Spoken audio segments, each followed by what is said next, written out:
Today we're talking about vibration, frequency, and energy. Now, this isn't some new age philosophy, some wishy-washy stuff about, I'm not feeling that energy and he's got a certain kind of, or even though that stuff does exist, I'm not talking anything too abstract. I want to make it as practical as possible, even though it is an abstract term or terms, but vibration, frequency, and energy, it's a comprehensive, a holistic way of describing someone, of describing the way someone thinks, of the way someone behaves, and the way someone interacts with their environment, their thoughts, their ideas, their beliefs, their actions. Ultimately, they come from the individual and the individual's willpower. There is definitely a level of autonomy, degree, control, and volition that you have over your own affairs that allows you to direct your vibration, frequency, and energy, which is of the utmost importance, because that's exactly how your life's going to pan out according to the energy and frequency and vibration that you have. So frequency is often used to describe radio and that sort of thing, but we can also use it to describe human beings as well. And one way I like to look at it, this can be slightly moralistic in a sense, because you might not agree with my spectrum specifically, but we can say something along the lines of, let's say there's a line going up and down. At the top we can have things like enlightenment. I'm not going to write out the whole word because it's a bit long, but we keep it simple. Let's just say E is for enlightenment. Can you think of another one? I can think of some more. I can think of wisdom, virtue, knowledge, strength. It could be mental strength, it could be physical strength. These are higher modes of vibration, frequency, and energy. Enlightenment, wisdom, virtue, knowledge, strength, and so on and so forth. Now, these are virtues, these are a way of describing human behavior, but they can also describe emotions as well. So at the very bottom we can have things like guilt. I wrote out the word, but you know what, I'll actually remove that just to keep it nice and neat. So we have things like guilt. We have, shame, feeling ashamed of yourself. Self-doubt can definitely be there. That can go as SD. We can have things like depression. Okay. We can have things like lust. Okay. We can have things like anger. Okay. These are lower modes and lower frequencies of human behavior, of human ways of thinking, of emotions. Now, if you don't take a proactive role in your thoughts, ideas, behaviors, actions, then you're just going to be a slave to the lower frequencies, because it's the quickest route, it's the easiest way. It's to be subject to whatever happens around you. That's why we can learn a lot from the Stoics. If we just learn from the human beings that lived before us, because what you've got to remember, excuse me, yes, we've got cars, we've got airplanes, we've got buildings, we've got Wi-Fi, we've got washing machines, we've got all these lovely great inventions, but we're still human beings. A lot of the things that we experienced are the same things that humans experienced 2, 3, 4, 5, 10,000 years ago and beyond. And that includes this frequency and vibration. Now the challenges may be different. So depending on the human period that you lived in, you could be more, it could be more challenging, and you could be more easily subjected to having the lower frequencies than the high frequencies. It's very complicated and depends on a lot of factors, such as the culture that you live in. To what extent is education and virtue promoted and instilled in human beings? For example, we can look at Laconia or Sparta as we know it now, in which there was rigorous physical training regimen of the youth. Yes, they had some other stuff like slavery also, but I'm using an example of culture to say that how did they raise their children? How did the society function? What ideals were promoted to the top? The arts, poetry, knowledge, reading, physical strength, that kind of stuff. It depends. So to what extent your culture, but you also have within your own control, regardless of the culture that you live in. You have within your own control the ability to increase or decrease your frequency, your vibration, your energy, which is extremely important. Now, let's make it relevant to the modern world, okay? Because we live in the modern world. What are the things that are likely to promote guilt, shame, self-doubt, depression, lust, anger, and a whole host of other emotions? Well, there are massive industries in this world right now, corporations and capital, that's being used to extract your money, time, and attention and reduce your autonomy as a human being and waste your life away. And given that it's such a short life, it's of the utmost importance. Otherwise, it's of the utmost importance that we strive to become healthier and happier human beings that strive for ideals and get as close as possible to those ideals, which granted is going to be very difficult with all of these powerful entities, be they corporations or otherwise, that are trying to sway your time, money and life and attention left, right and center.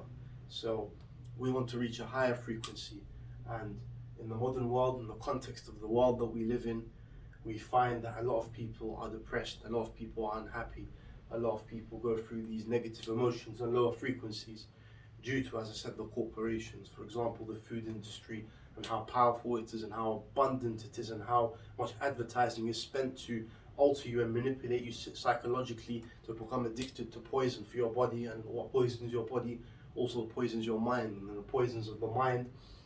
It's very rare for something to poison your mind and not poison your body, or vice versa. So for example, if I'm eating food that's bad for my gut bacteria, it's probably bad for my brain as well, and it's bad for my life in turn, so that's quite serious. You have other industries such as the media industry, the news. It has been proven that the consumption of the news actually increases levels of cortisol in the body, thereby negatively affecting you from every aspect. But because these industries such as food and video games and porn and the news and social media have become so pervasive, have become so common, have become so accepted, it's very difficult for you to fight it. It's very difficult for you to fight it, and you have to go out of your way to understand what it's doing to your body, what it's doing to your mind, and you have to fight it to the best of your ability in order to reach that high level of frequency. And it's something that I have personally been experiencing myself, okay? I've experienced these negative emotions over here, but the more I educated myself, the more I practiced my introspection and awareness, both internally and externally, of what exactly are the mechanisms of the world. How is the world and how are other human beings trying to trap me through the mechanisms of capitalism and power and control to take away my autonomy and subject me and trap me in a lower vibrational frequency? We all have at some point in the past experienced these low modes, and maybe we have even had short moments where we experienced the high mode. Now the purpose of this lesson or this video is to try and to help other people who find that the majority of their time is spent in the lower frequencies, which I did for a long time as well. So just like I want to help myself, I want to help you as well to rid yourself out of that lower frequency and into the higher frequency. So you might not specifically agree with these. I mean, we can mostly agree that they're really outstanding virtues to have: knowledge and strength and wisdom and enlightenment. But you might have another path in your life. You might be more artistic, or you might whatever your goals are. I would say that these are fundamentals that can be applied to no matter what endeavor that you're going into. No matter what you're doing, you want to be enlightened about it. No matter what you're doing, you want to have wisdom about it. If not for a specific activity, then just wisdom in life in general. And wisdom doesn't have to come just from experience. Wisdom can be you actively seeking that out through mentors or books, or just sitting there and thinking, which is something that's so rarely done nowadays. Virtue are just good characteristics. Like the Stoics, are you able to stay composed? Are you able to stay calm and collected despite the swings and arrows of fate and nature, the external environment? How sturdy can you be? How mentally strong are you despite what may happen to you? Your wealth might go up, your wealth might go down, someone might die, someone might come, but you are still a strong human being. You're not a slave to your emotions or to what other people tell you. You're stoic in that sense, and I feel that stoicism has risen in popularity in our modern age because it's a necessary tool to fight the modern woes and challenges that we face. It's a virtue. I've given you a few examples of that, and you can think of many more other kinds of virtues. And obviously, knowledge and strength, that's mental strength, physical strength. Knowledge can also be applied to any activity that you do. Whatever you want to do, you want to be knowledgeable in it.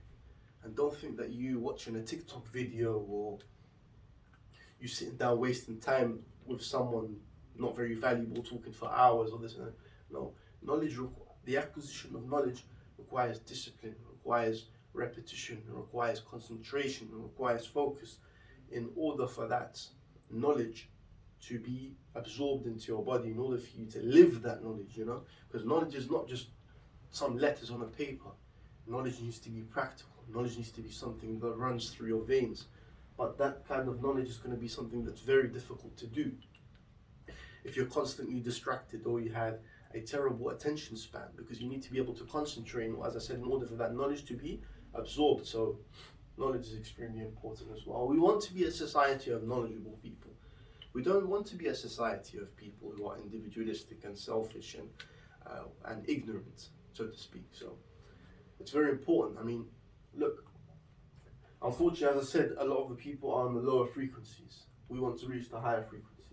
I don't necessarily blame people for being in these lower frequencies, as I said, because the modern world has been set up in such a way as to be the status quo that for the food industry and media and social media and distraction and entertainment and news and whatever have you is designed to keep us in these lower frequencies. So it's extremely important that we try to the best of our ability to go from the lower frequency to the higher frequency, and that's going to require some effort on your behalf. It's going to require at first that you evaluate, how do you spend your time? Are things in control of you, or are you in control of things?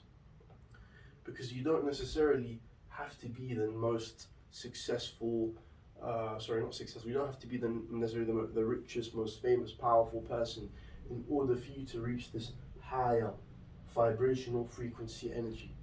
I mean, there's not many things greater than having that higher energy and frequency, that inner peace, that enlightenment, that knowledge, that virtue, that wisdom.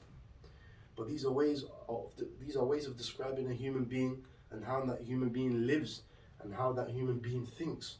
Such a human being, as I said, is calm, is collected, is composed. Know thyself. He's aware of himself. He's aware of what's happening around him. He wants to help himself, but he also wants to help others. When he says something, he's going to do it. He actually goes then and does it. He's intrepid. He's adventurous, or she. He lives lives, let me say they live life on their own terms, okay? So reaching this higher frequency, as I said, is going to require a lot of effort on your behalf. And I'll leave that to you to see what things in your life need to be replaced by better things, okay? And look, that's the main challenge, as I said, of our modern world, of that 21st century. Is trying to rid ourselves as much as possible of these feelings, because time, tick-tock, time is running out. And we need to make the most of it. And we can switch our lives around by starting up here, by having control over our minds and control over our bodies. And though difficult and arduous such a task may be, if we are indeed able to rise from this level down here, with these lower frequencies up here, then truly that is the greatest victory.